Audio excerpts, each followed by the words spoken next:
दर्द के बहाना करे लूले गोरी, कमर में दर्द के बहाना करे लूले गोरी, कमर में दर्द के बहाना करे लू माई रे।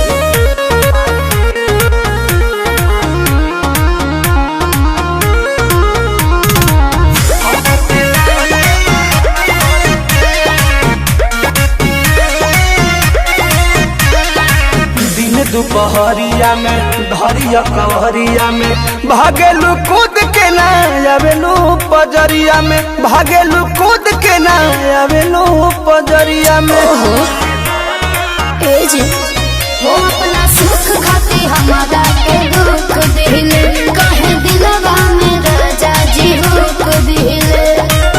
आज के नहीं खेतुरो जाना कर लू, आज के नहीं खेतुरो जाना कर लू, मांगिले मांगिले मांगिले जब जब माना करेलू, कमर में दर्द के बहाना करेलू रे गोरी, कमर में दर्द के बहाना करेलू रे गोरी, कमर में दर्द के बहाना करेलू।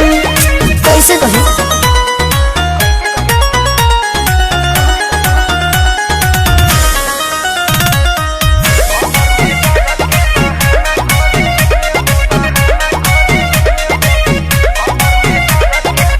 बारू तू कमाल के रखेलू संभाल के, कहे छछनावा तारू की निहाल के, कहे छछनावा तारू की निहाल के। आहे हो कि हमसे धोखे बना के तनी बुरे ये पिया, अपना में हर एक बुझे मजबूरे ये पिया।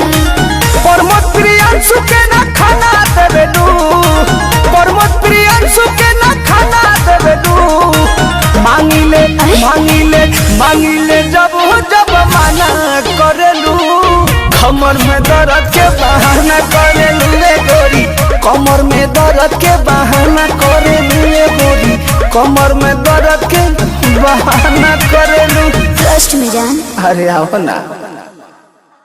मांगिले मांगिले मांगिले जब जब माना करेलू, कमर में दर्द